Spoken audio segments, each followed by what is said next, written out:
میں سورہ کہف کو عرض کرتا ہوں کیونکہ بہت فضیلت والی سورہ آج ہم نے تلاوت کی ہے. بالکل بیچوں بیچ میں یہ سورہ آئی ہے قرآن پاک کے، سورۃ الکہف. اس کی فضیلت یہ ہے کہ نبی پاک صلی اللہ علیہ وسلم نے فرمایا جو اس کو شب جمعہ پڑھے گا، یعنی جمعہ کے دن یا مغرب سے لے کر کے جمعرات کا دن جب ختم ہو جاتا ہے، مغرب سے جمعہ کا دن شروع ہوتا ہے، دوسری مغرب آنے تک جو سورہ کہف کی تلاوت کرے گا، اس کے جہاں تلاوت کر رہا ہے وہاں سے لے کر خانہ کعبہ تک اللہ ایک نور پیدا فرمائے گا. اور بھی بہت ساری فضیلتیں کنز العمال میں آئی ہیں. فرمایا کہ جو سورہ کہف پڑھے گا اللہ اسے 3 دن تک ہر طرح کے گناہوں سے بچا لے گا اور پھر کنٹینیو کرتا رہے. اور میرے آقا صلی اللہ علیہ وسلم کی ایک حدیث یہ بھی ہے کہ جو سورہ کہف کی شروع کی 10 آیتیں ہیں، ایک پیج میں پوری 10 آیتیں ہیں، جو یاد کر لے گا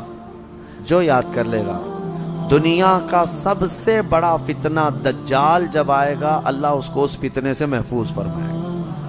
وہ دجال کے فتنے سے محفوظ رہے گا، ورنہ دجال کا فتنہ بہت سخت ترین ہوگا. یہاں باباؤں کے فتنے سے لوگ نہیں بچ رہے ہیں. کوئی چمتکاری بابا آ جائے تو سب اس کے سامنے بھیڑ لگا دیتے ہیں. دجال تو مردے کو زندہ کر کے دکھائے گا، بارش بھی برسا کے دکھائے گا.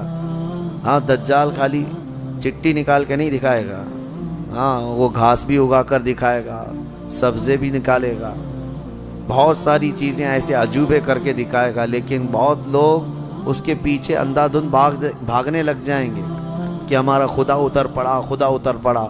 صرف ایمان والے جن کو اللہ بچانا چاہے وہ اس کے فتنے سے محفوظ رہیں گے. ایک تو بچ جانا الگ ہے، لیکن جو اس پر ایمان نہیں لاتا ان کو وہ سزا بھی دیتا ہے. دجال جو ہے دونوں ٹانگیں پکڑ کر چیر دے گا، کچھ لوگوں کو کھولتے ہوئے تیل میں بھی ڈال دے گا. اس کا رعب و دبدبہ ہوگا، اس کا غلبہ ہوگا. اس کے لیے مومنین کو وہ اذیتیں بھی دے گا، تکلیفیں بھی دے گا. لیکن جو جمع رہا اس کے لیے بہت بڑی جنت ہے، بہت بڑی جنت کا اللہ نے وعدہ فرمایا.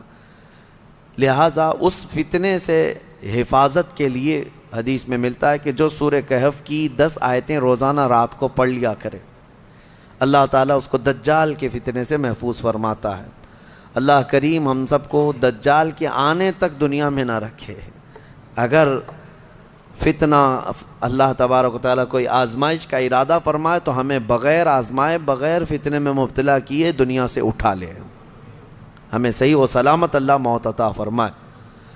اس پورے پارے میں 3 سوالات کرنے کے لیے یہودی آئے تھے حضور صلی اللہ علیہ وسلم کے پاس. اب ایک بات میں بتاتا ہوں، یہ سورہ جو اتری ہے نا پوری، یہودی جو ہے ٹیسٹ لینے کے لیے آئے تھے کہ اللہ کے آخری نبی ہیں تو ہم کچھ ایسے سوالات کریں گے جن کے جواب عربوں کو تو نہیں معلوم تھے، عربوں کو نہیں معلوم، وہ صرف اہل کتاب جانتے تھے.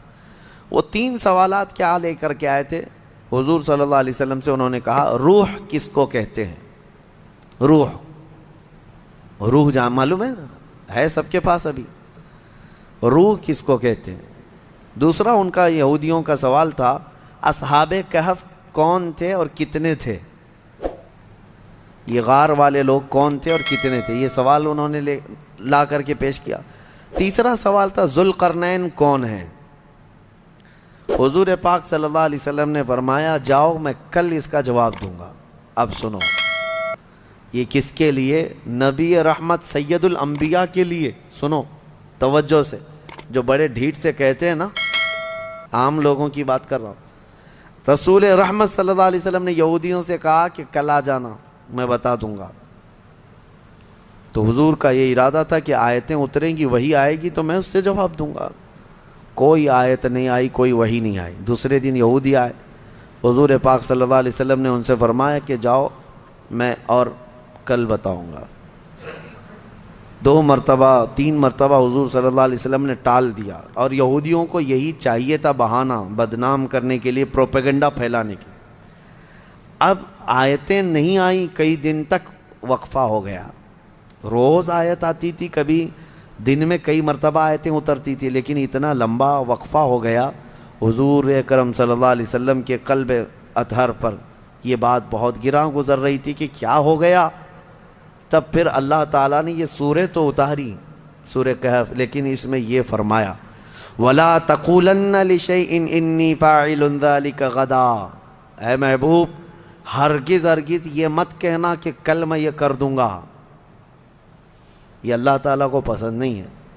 اپنے رسول کو اللہ تعالیٰ فرما رہا ہے ہرگز یہ مت کہنا کہ کل میں یہ کر دوں گا، الا ان یشاء اللہ، جب بھی کہنا تو یوں کہنا اگر اللہ چاہے تو کروں گا. یہی ہے انشاءاللہ. انشاءاللہ جو ہم کہتے ہیں بعض لوگوں کو شک لگنے لگتا ہے، ارے پکا بولو نا. انشاءاللہ ہر پکی بات پہ بھی بولا جائے. ہاں یہاں ہمارے ہاں اس طرح کا رواج ہے. شروع میں ایسا تھا، ہم جو ہے مصر میں بس جا رہی تھی ہمارے جہاں جانا ہے کالج کلیہ پہ، نمبر بھی وہی ہے بس کا، لیکن شک ہو رہا تھا. تو بس کے ڈرائیور سے ہم نے پوچھا کہ یہ کلیہ جائے گی، مدینہ نصر جائے گی؟ اس نے کہا انشاءاللہ. تو منہ دیکھتے کھڑے رہ گئے. پھر سے اس سے پوچھا کہ جائے گی وہاں پہ جائے گی؟ اس نے کہا انشاءاللہ. بیٹھو. یہ انشاءاللہ وہ یقین کے لیے بول رہے ہیں، لیکن جو کھڑے ہیں ان کو ایسا لگ رہا ہے پتہ نہیں یہ پکا ہے بھی کہ نہیں ہے. نعوذ باللہ. یہاں لوگوں نے بھی جو ہے اس طرح سے بنا لیا ہے کہ اگر ان کو ایسا لگتا ہے کہ ڈاواں ڈول ہے تو ہم یہ بول کے نکل جائیں. ٹھیک ہے اگر آپ کو کسی معاملے میں شک ہے تب بھی کہو انشاءاللہ، لیکن جس معاملے میں یقین ہے اس میں بھی کہو انشاءاللہ. یقین ہے اس میں بھی کہو انشاءاللہ. اب آپ کو اس مجلس میں بیٹھے ہیں، آپ گھر جانا ہے نا آپ سب کو، جبکہ پکا معلوم ہے ابھی اٹھیں گے اب جائیں گے اب سب لوگ، لیکن آپ کو کہنا کیا چاہیے انشاءاللہ. اگر اللہ چاہے تو میں جاؤں گا، ورنہ ہمیں پتہ نہیں دروازے کے باہر نکلنے سے پہلے بھی موت آ سکتی. انشاءاللہ کی عادت ہو. اور اللہ نے اپنے رسول کو تنبیہ فرمائی ہے کہ آپ ایسا نہ کہیں کہ کل میں بتا دوں گا، بلکہ یوں کہیں کہ اگر اللہ چاہے تو. اگر اللہ چاہے تو. یہاں لوگوں میں یہ رواج قائم ہو، ہر ایک آدمی یقین والے معاملے میں بھی کیا کہے انشاءاللہ. اللہ تعالیٰ چاہے تو میں ہی کروں گا. ہمارے استاد ایک کہتے تھے، ایک آدمی گھوڑا خریدنے کے لیے آیا، پیسے تھے اس کے پاس 50,000 روپے. امام صاحب کے پاس آیا، کہا کہاں جا رہے ہو؟ کہا گھوڑا خریدنے جا رہا ہوں. تو حضرت نے پوچھا کب آج ہی خریدو گے؟ کہا اب بھی خرید کے لا رہا ہوں. امام صاحب نے حضرت نے کہا بیٹا انشاءاللہ بولو. کہا انشاءاللہ کچھ نہیں، ابھی جا رہا ہوں مارکیٹ میں، دیکھو پیسہ بھی ہے لے کے یہاں آؤں گا. یہ یہاں کا رواج ہے، یعنی انشاءاللہ وغیرہ کی ضرورت نہیں ہے، ابھی جا رہا ہوں پکا ہے لے کے ہی آؤں گا. انہوں نے کہا پھر بھی بولو. کہا نہیں اس کی کیا ضرورت ہے. گیا وہ گھوڑا خریدنے کے لیے مارکیٹ میں گیا تھا، اس سے پہلے کھانے کے لیے کسی ہوٹل میں گیا، کھانا کھایا، خوب بریانی وغیرہ ساری چیزیں. کسی نے اس کے پاس پیسے مار لیے، پوری پاکٹ کاٹ لیا، پورے جتنے پیسے تھے. اب اس کے بعد اٹھا، اس کے پاس بل دینے کے لیے بھی پیسے نہیں تھے. تو ہوٹل والوں نے کہا کہ یہ تو چور چکا دکھ رہا ہے، اتنا سب کھا لیا اور بل دینے کے لیے برسوں پہلے کی بات ہے. اس کو وہیں پر لگا دیا اور کہا کہ پورے برتن دھل کے جائیں. یہاں سے ہوٹل کے پورے برتن اس سے دھلوائے، صفائی کروائے. شام ہو گئی، کپڑے میلے تھے، کچیلے ہیں، پتہ نہیں کتنے ٹیبل صاف کیا، برتن دھویا اور واپس منہ لٹکائے آیا. حضرت بیچ میں مل گئے امام صاحب. کہا کہاں ہے گھوڑا؟ تو اس نے کہا میں انشاءاللہ گیا تھا گھوڑا لانے، انشاءاللہ کھانا کھا رہا تھا، انشاءاللہ کسی نے پیسے چرا لیا، پھر انشاءاللہ ہوٹل والے نے جو ہے برتن منجوایا، پھر انشاءاللہ میں ٹیبل صاف کیا، پھر انشاءاللہ اب واپس آیا. اب تو ہر بات پہ انشاءاللہ. میرے عزیزو، یہ کوئی انشاءاللہ یہ محاورہ نہیں ہے، تکیہ کلام نہیں ہے، یہ یقین کو جتاتا ہے. اللہ کی ذات سے آپ کا کتنا گہرا تعلق ہے. لٹ جانے کے بعد مت کہو، سب کچھ ہونے کے وقت بھی کہو کہ اگر میرا مولا چاہے. اسی طرح کی ایک روایت حضرت سلیمان علیہ السلام کے متعلق ہے. ان کی 100 بیویاں تھیں. انہوں نے ایک رات یوں کہا کہ آج کی رات میں اپنی ساری بیویوں کے پاس جاؤں گا، سب سے صحبت کروں گا اور ہر ایک سے ایک مجاہد بیٹا پیدا ہوگا. لیکن انہوں نے انشاءاللہ نہیں کہا تھا. وہ گئے رات ساری بیویوں سے ملاقات کی. اللہ کے نبی ہیں, نبی کی طاقت کو عام انسانوں سے کمپیئر نہیں کریں. بہرحال لیکن ان کے اس قول کا کچھ بھی نہیں ہوا. بعد میں ایک ہی بیوی سے ایک بیٹا پیدا ہوا, کمزور. روایتوں میں یہ فرمایا گیا کہ اللہ نے فرمایا اگر انشاءاللہ وہ کہتے, اللہ اگر چاہے تو رب تعالیٰ ساری چیزیں ویسی فرماتا جیسے انہوں نے کیا. بہرحال یہ تنبیہ کے لیے, درس کے لیے. اب جب نبیوں کے لیے اللہ تعالیٰ نے یہ فرمایا ہے تو عام انسانوں کے لیے کیا ہے؟ خیر, آیتیں اتری اور پھر اللہ نے بتا دیا اپنے محبوب کو روح کیا چیز ہے, اصحاب کہف کون تھے, ذوالقرنین کون ہے. یہ تینوں کے جوابات جو یہودی پوچھ کر کے پروپیگنڈا پھیلا رہے تھے کہ رسول کو نہیں پتا ہے, اللہ نے قرآن میں یہ تینوں کے جوابات اتارے. روح اللہ کا ایک حکم ہے, اللہ کا نور ہے. اور اصحاب کہف اللہ نے فرمایا کچھ لوگ کہتے ہیں 5 تھے 6 تھے اور کچھ کہتے ہیں 7 تھے, 8واں ان کا کتا ہے. اے محبوب آپ فرما دیں ان کی صحیح تعداد اللہ ہی کو معلوم ہے. 7 لوگ تھے نوجوان. اور ذوالقرنین ان کے بارے میں پھر میں بتاؤں گا. اصحاب کہف کے بارے میں مختصر سی بات بتا دیتا ہوں. ایک بادشاہ تھا دقیانوس. وہ بادشاہ مرتد اس طرح کہ وہ آخرت کا بھی انکار کر رہا تھا اور وہ اپنا ایک الگ دھرم چلا رہا تھا. عیسیٰ علیہ السلام کا دین پرانا ہو گیا, یعنی عیسیٰ علیہ السلام کے دین میں ہی یہ چیزیں ہو رہی تھی. تو وہ اس زمانے میں سب لوگ بت پرستی میں اور خدا کے انکار میں مبتلا تھے. تو 6-7 لوگ ایسے تھے جو بادشاہ کے سپاہیوں میں تھے یا وزیروں میں تھے یا الگ الگ تھے. یہ لوگ پوشیدہ طور پر اللہ ہی کی ذات پر یقین رکھتے تھے, ایمان رکھتے تھے, لیکن یہ ظاہر نہیں کر رہے تھے کہ ان کے بادشاہ مار ڈالے گا. لیکن کب تک اس طرح چھپ کر کے رہیں. تو یہ 7 لوگ یا 8 لوگ جتنی ان کی تعداد تھی, ایک جگہ یہ لوگ مل لیا اور کہا کہ ہم یہ شہر چھوڑ کر بادشاہ کی سلطنت سے دور چلے جاتے ہیں تاکہ ہمیں ہمارے دین پر آسانی سے عمل کا موقع ملے. وہ سب بادشاہ کو چھوڑ کر کے اچانک ایک دن رات کو طے کر کے نکلے. راستے میں ایک کتا ان کے ساتھ ہو گیا. انہوں نے کتے کو کہا کہ یہ کتا کہیں بھوکے گا تو ہم کو پکڑوا دے گا, اس کو چھوڑ دو. تو کتے نے فصیح زبان میں کہنا شروع کیا کہ میں بھونک کر پکڑوانے کے لیے نہیں بلکہ میں تمہاری حفاظت کے لیے ساتھ چل رہا ہوں. اللہ نے اسے زبان دی. یہ واقعہ موجود ہے. جب وہ لوگ نکلے بہت دور, آبادی سے بہت دور نکلے اور ایک غار میں جا کر کے انہوں نے آرام کی غرض سے پناہ لی, گئے اور سوئے. اب رب تعالیٰ فرماتے ہیں فَضَرَبْنَا عَلَىٰ آذَانِهِمْ فِي الْكَهْفِ سِنِينَ عَدَدًا, ہم نے ان پر ایک لمبے سالوں تک نیند طاری کر دی. وہ سوئے تو سوتے رہ گئے. اب ہوا یہ کہ بادشاہ کو دوسرے دن کسی نے شکایت کی کہ 7 لوگ آپ کے وزیروں میں سے, سپاہیوں میں سے ایسے ہیں جو آپ کے دین پر نہیں, وہ اللہ پر ایمان رکھتے اور وہ شہر چھوڑ کر چلے گئے. بادشاہ نے ان کی تلاش جاری کروائی, کہاں ہیں ڈھونڈو. جب تلاش جاری ہوئی تو ایک چرواہے نے بتایا کہ ایک جگہ سے میں ان کو گزرتے ہوئے دیکھا, اس غار میں گئے. بادشاہ اپنے سپاہیوں کو حکم دیا کہ جاؤ اس غار میں دیکھو. دیکھا تو کچھ لوگ سوئے ہوئے تھے. بادشاہ نے کہا ان کی سزا یہ ہے کہ ان کے غار کے منہ پر دیوار بنا دو, ان کی قبر یہی ہو جائے, یہ باہر یہاں سے نہ نکل سکے. اس غار کے منہ کو دیوار چڑھا کر بند کر دیا گیا. یہ سزا تھی بادشاہ کی طرف سے کہ وہ میرے دین سے نکلے ہوئے لوگ ہیں. خیر سارے لوگ چلے گئے تو ایک چرواہے نے وہاں پر جو موجود تھا اس نے ان کی پوری تاریخ, ان کے نام لکھ دیے, یہ کون لوگ تھے, یہاں کیوں آئے تھے اور ان کے اوپر کیا سزا ہوئی. بات ہو گئی. یہ دقیانوس بادشاہ کا ظلم تھا, وہ لوگ چلے گئے. اب یہ لوگ سوتے رہے. قرآن میں ہے 309 سال تک سوتے رہے.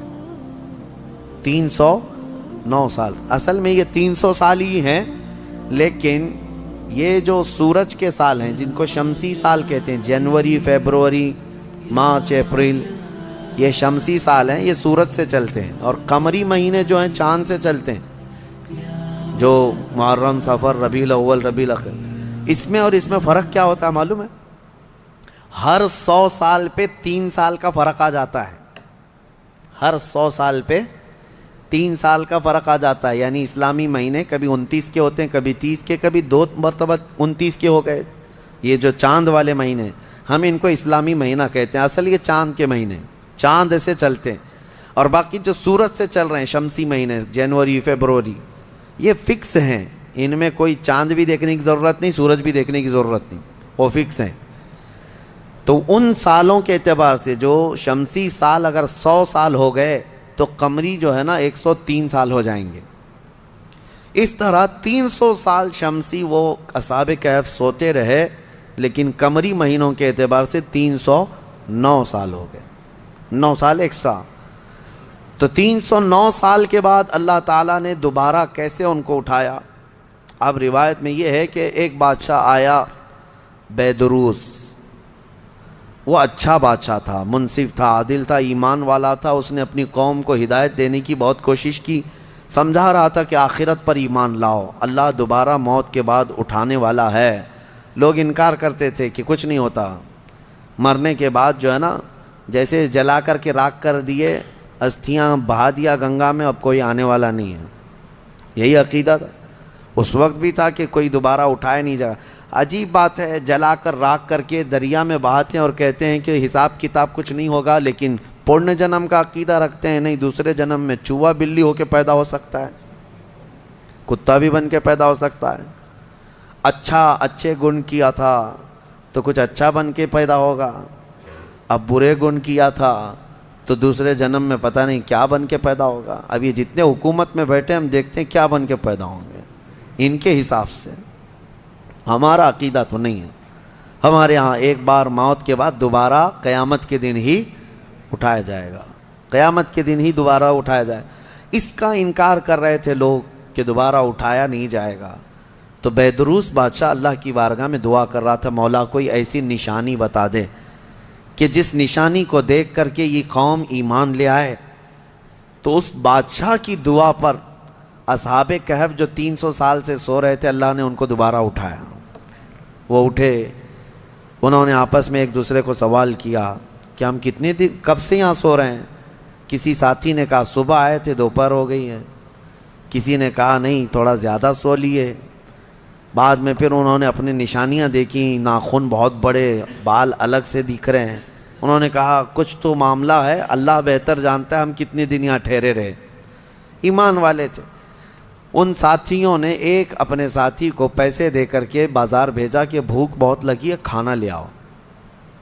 دیکھیں اللہ دوبارہ زندہ کر رہا ہے تو کھانے کی بھوک بھی ہے، انہیں بھیجا، اور اس کو یہ کہہ کر کے بھیجا کہ خبردار کوئی بھی تمہارے اوپر نظر نہ ڈالے، بادشاہ کی پولیس، کہ اگر وہ بادشاہ کو پتہ چل گیا تو ہم سب کو گرفتار کر لے گا۔ وہ 300 سال پہلے کی بات بول رہے ہیں۔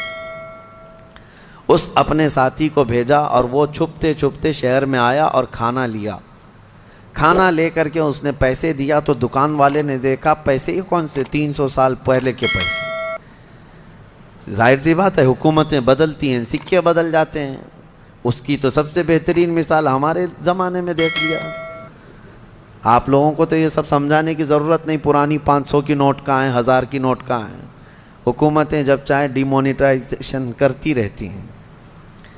بہرحال تو وہ سکے جو ہے دیکھ کر کے دکان والے نے پوچھا اچھا وہ چاندی اور سونے کے ہوا کرتے تھے، پوچھا کہ یہ تمہارے ہاتھ کہاں سے آئے؟ کہا یہ میرے اپنے پیسے ہیں۔ دکان والا امانت دار تھا، اس نے دکان میں کھڑا کیا اور جا کے پولیس کو خبر کر دیا۔ پولیس کو خبر کر دیا اور کہا کہ میرے پاس ایک ایسا آدمی آیا ہے، لگتا ہے اس کے ہاتھ میں کوئی پرانا خزانہ ہاتھ میں آیا ہے، لہٰذا اسی لیے میں آ کر کے تم کو خبر دے رہا ہوں۔ اس زمانے کا کوئی بہترین ٹپر ہوگا وہ، جا کر کے پولیس کو پہلے سے ٹپ دے دیا۔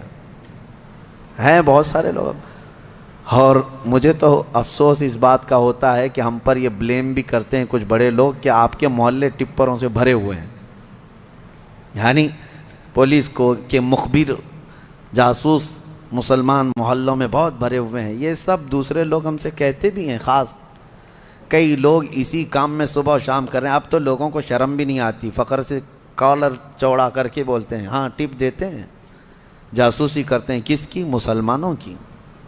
اللہ انہیں ہدایت عطا فرمائے۔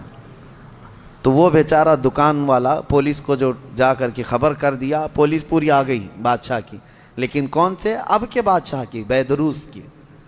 یہ اصحاب کہف میں سے جو لے کے کھانا لینے آئے تھے ان کو پکڑ لیا، کہا کہ تمہارے پاس یہ پیسے کہاں سے آئے؟ کہا یہ میرے اپنے پیسے ہیں، میرے اور بھی ساتھی وہاں انتظار کر رہے ہیں۔ بادشاہ کے سامنے لے کر کے حاضری پیشی کر دی پولیس نے۔ بادشاہ نے پوچھا یہ کیا ہے، کہاں سے آئے ہو؟ انہوں نے اپنا واقعہ بتایا، اس کرسی پر آپ تو نہیں، کوئی اور تھا، یہاں ہم جب گئے تھے کوئی اور تھا، اب آپ آئے ہمیں معلوم نہیں ہے، ہم یہاں سے اپنا ایمان بچا کر گئے تھے، ہم سوئے غار میں اور بھوک لگی تو کھانے کے لیے آئے۔ بیدروس کو معلوم تھا کہ ایک دقیانوس بادشاہ کے ظلم سے کچھ لوگ شہر چھوڑ کر گئے تھے اور ان کے غار پر دیوار بنا کر ان کی قبر بنا دی گئی تھی۔ جیسے ہی بیدروس کو یہ پتہ چلا کہ ان میں سے کوئی آیا ہے، کرسی چھوڑ کر اٹھا اور کہا لے چلو مجھے تمہارے ساتھیوں کے پاس۔ بادشاہ اپنی فوج کے ساتھ نکل پڑا اس غار کے پاس جہاں یہ لوگ سوئے تھے۔ اب غار میں موجود دوسرے ساتھیوں نے دیکھا تو کہنے پکڑا گیا ہمارا ساتھی، دیکھو پوری پولیس کے ساتھ آ رہا ہے۔ لیکن جب بادشاہ آیا دیکھا ان اصحاب کہف کو، دیوار پر ان کی پوری تاریخ بھی موجود ہے اور یہ زندہ سلامت بیٹھے ہوئے ہیں۔ سارے بادشاہ کے ساتھ پوری قوم جتنی تھی سب کے سب اللہ کی بارگاہ میں سجدے میں گر گئے کہ ہم ایمان لاتے ہیں مولا تو قادر مطلق ہے۔ 300 سال کی نیند کے بعد کسی بھی انسان کو جب اٹھا سکتا ہے تو مرے ہوئے راکھ میں گئے ہوئے انسان کو بھی اٹھانے پر اللہ تو قدرت رکھتا ہے۔ بے شک مولا میرا قادر ہے، اور اسی لیے رب تعالیٰ نے قرآن میں فرمایا منہا خلقناکم وفیہا نعیدکم ومنہا نخرجکم تارۃ اخری۔ پتہ ہے یہ ہم دعا کہاں پڑھتے ہیں؟ ولیمے میں، کھانا کھانے کے وقت، قبرستان میں مٹی دینے کے وقت۔ ہاں کیوں پڑھتے ہیں؟ اس کا مطلب یہ ہے اللہ فرماتا ہے ہم نے اسی سے تمہیں پیدا کیا، مٹی سے، اسی سے ہم نے تمہیں پیدا کیا اور اسی میں ہم تم کو لے جائیں گے اور اسی سے ہم تم کو دوبارہ اٹھائیں گے۔ مٹی دینے کے وقت ہر ایک کو یہ احساس ہونا چاہیے میں اسی سے پیدا ہوا ہوں، اسی میں جاؤں گا اور اسی سے پھر اٹھایا جاؤں گا۔ تو سارے سجدہ ریز ہوئے، ایمان لائے، اور پھر اصحاب کہف واپس اپنے غار میں گئے، پھر سو گئے، اور پھر ان کو لمبی نیند آئی، اور ایسی نیند آئی کہ آج تک سو رہے ہیں۔ حدیث پاک میں وہ ابھی بھی سو رہے ہیں۔ قیامت کے قریب اللہ ان پر صرف موت طاری کرے گا، ورنہ ابھی تک وہ سو رہے ہیں، اور ہر عاشورہ محرم کی 10ویں تاریخ کو وہ کروٹ بھی بدلتے ہیں۔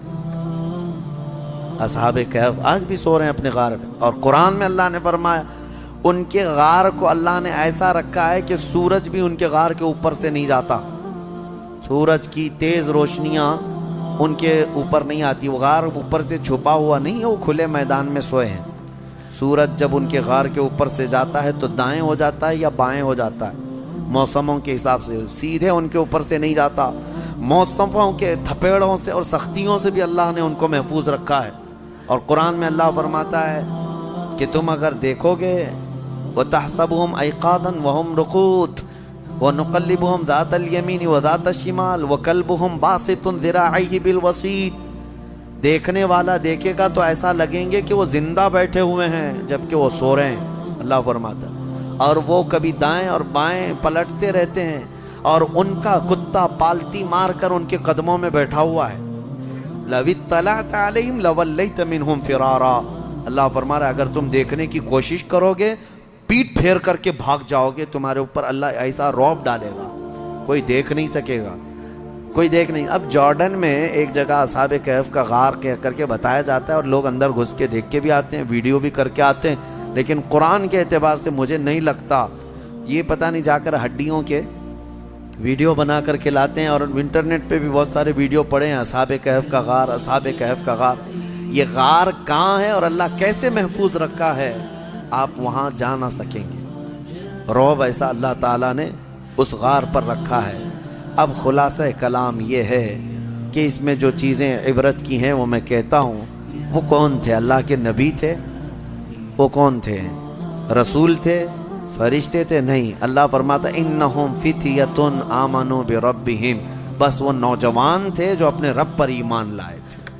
اگر نوجوان مضبوط ایمان لائیں، مولا صدیوں تک ان کی حفاظت فرماتا ہے.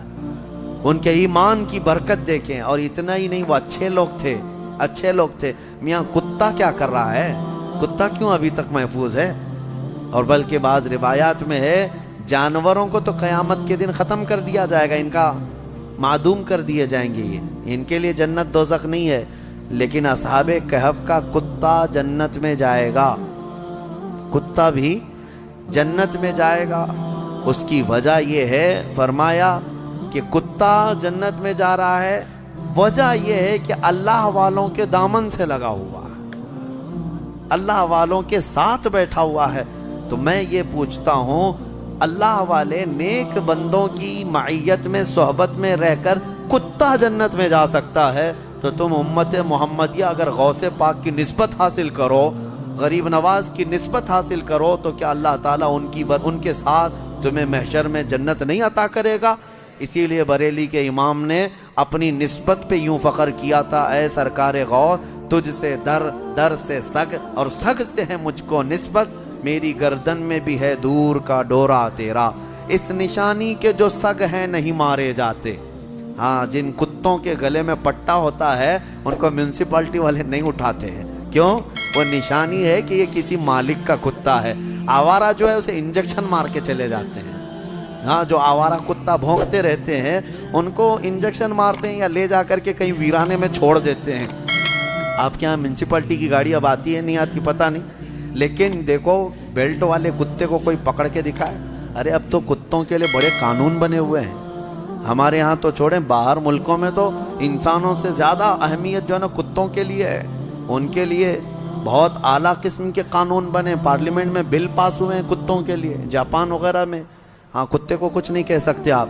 بلکہ ایک آدمی نے کیس کیا کسی کے اوپر کہ اس نے میرے ٹامی کو کتا کہا، اس نے حقارت سے کتا کہا.